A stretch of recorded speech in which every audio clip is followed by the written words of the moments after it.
Veja só essa mensagem que eu recebi aqui no meu Instagram. Se eu aprender análise de dados agora, qual é o tipo de porta que pode se abrir para mim nos próximos meses, que talvez hoje eu nem imagine existir?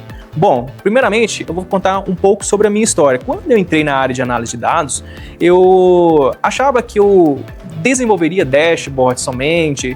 Hoje eu desenvolvo projetos para grandes empresas, não só empresas nacionais, como empresas internacionais. Então, para você que deseja migrar de área, encontrar a oportunidade que você tanto deseja, aquele aumento salarial, a área de análise de dados, ela vai proporcionar isso para a sua carreira profissional.